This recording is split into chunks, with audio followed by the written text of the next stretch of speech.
Zeeuwse strandwachten leren hoe ze baby's en kinderen moeten reanimeren. En dat kan volgens de ambulancedienst levens redden. De aanrijdtijden naar het strand toe voor ons zijn wat langer. Dus hoe sneller de hulp geboden kan worden, op een professionele wijze, ja, dat is alleen maar winst voor iedereen.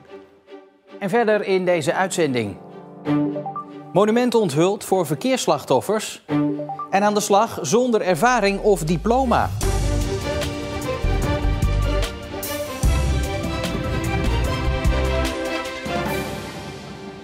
Goedenavond. Niet alleen volwassenen kunnen onwel worden op het strand. Het kan natuurlijk ook gebeuren bij baby's en kinderen. Maar de strandwachten waren niet opgeleid om in zo'n geval goed te reanimeren. Tot nu.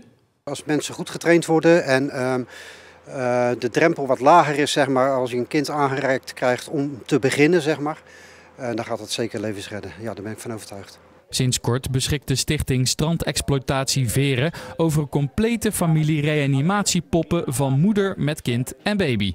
Hierdoor kunnen de strandwachten nu realistisch oefenen en het verschil ervaren tussen de reanimatie van een volwassene en een kind of baby.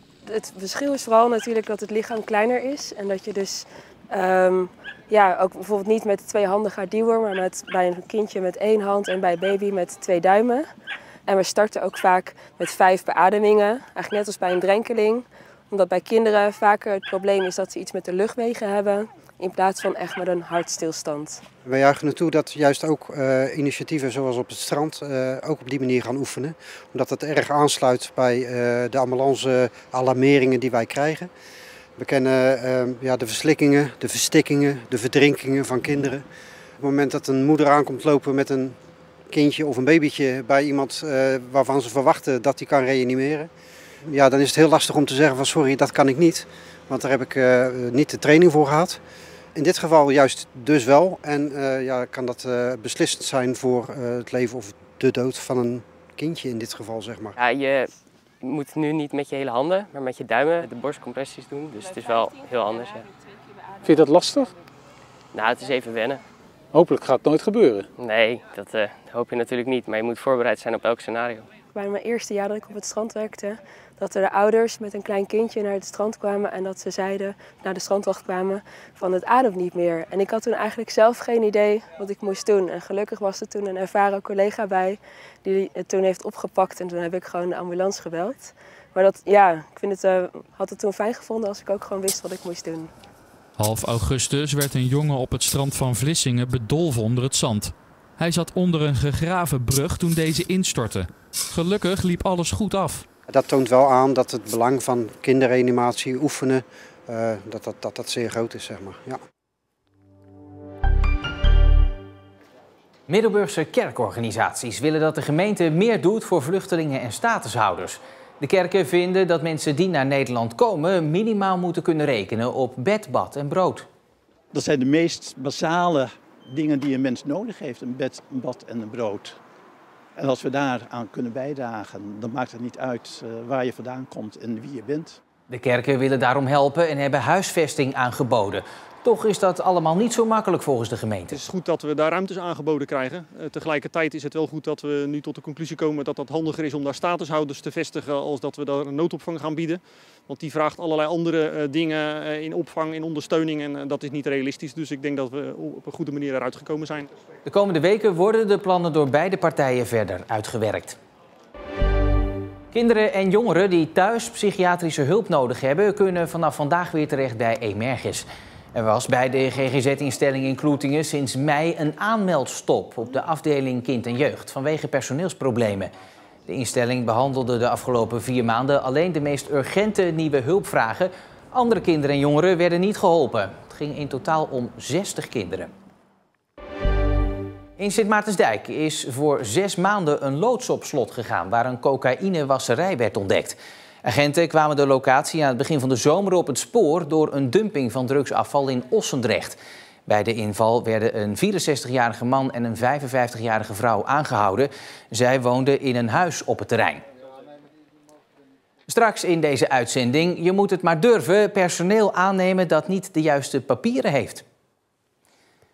Een steen met daarop een gedicht en uitzicht op zee. Dit monument voor verkeersslachtoffers werd vanmiddag onthuld. Het gedenkmonument staat op Neeltje Jans vlakbij het Topshuis.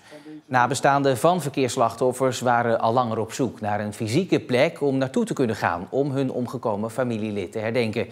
En vandaag werd dat monument aan het begin van de Zeeuwse maand van de verkeersveiligheid onthuld, in bijzijn van familie en vrienden. Het verliezen van een ouder, kind, broer of zus bij een verkeersongeluk heeft veel impact op de nabestaanden. Corine de Bruyne van Wallenburg en Sari de Groot overkwam het meer dan 10 jaar geleden. Ook zij waren vanmiddag aanwezig. Ik vind het heel mooi. Ik vind het een heel mooi initiatief. Ik vind het monument ook heel erg mooi. Want ik vind wel dat mensen moeten weten dat er inderdaad zoveel verkeersslachtoffers zijn. In de eerste instantie dacht ik van oké, een rotsblok, moet ik ermee? Maar als ik hem nu zie, denk ik van het is een mooi plekje om hier te zijn.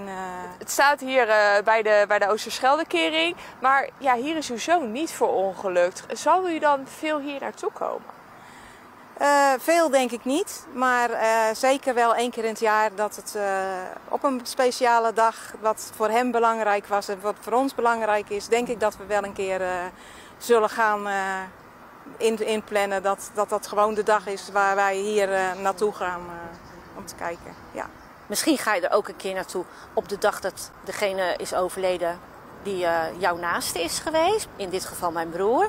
Wij gaan ook vaak naar de plek waar het ongeluk gebeurd is. Maar ik vind dit ook heel erg mooi. En de zee, ja, hoe mooi kan het zijn? De hele maand september is er aandacht voor verkeersveiligheid in Zeeland. De personeelstekorten zijn bij de ene organisatie nog groter dan bij de andere. En dus wordt er ook steeds vaker gekeken naar personeel dat niet eens beschikt over de juiste papieren of werkervaring. Een gok voor het bedrijf die soms verrassend goed uitpakt. Kijk, en dat doe je zo. Ja.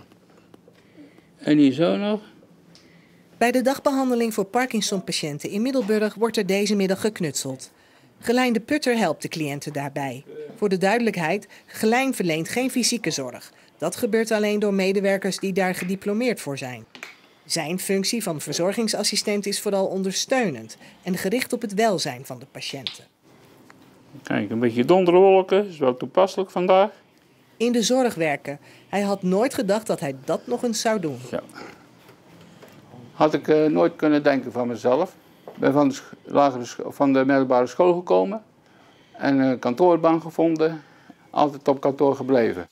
Maar toen die baan ophield, moest hij op zijn 59ste op zoek naar ander werk. In die tijd van thuiszitten ben ik gevraagd voor vrijwilligerswerk bij Tafeltje Dekje. Dat heb ik gedaan en juist in die tijd en in de coronatijd kwam ik bij ouderen over de vloer en dan zag ik van hé, die mensen zitten de hele dag in de stoel. Daar moet je iets mee kunnen doen. En gaandeweg kreeg ik het gevoel van, ik wil dat. Ik heb verschillende testen gemaakt, met de persoonlijke coaches aan de gang gegaan. En ik ben tot de ontdekking gekomen dat ik daar best wel talenten voor had. Gelijn kwam bij Zorgstroom binnen via een coronabaan. Dat waren tijdens de pandemie tijdelijke banen in ondersteunende functies, bedoeld om het overbezette personeel te ontlasten. Al snel merkte hij dat hij zich hier als een vis in het water voelde. Kijk eens, Paulus. Alsjeblieft. Ko. Het leukste in de zorg is de contact met de mensen.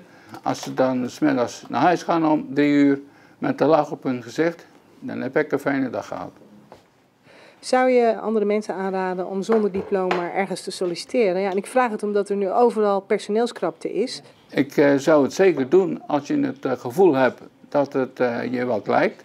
Kijk, ik moet ook niet solliciteren voor bouwvakken. Maar als je het idee hebt of het gevoel, ik heb er iets mee, doe het dan. En dan zeg ik tegen de werkgevers, nemen jullie dan de gok om die mensen een kans te geven. En Zorgstroom heeft mij laten zien dat het kan.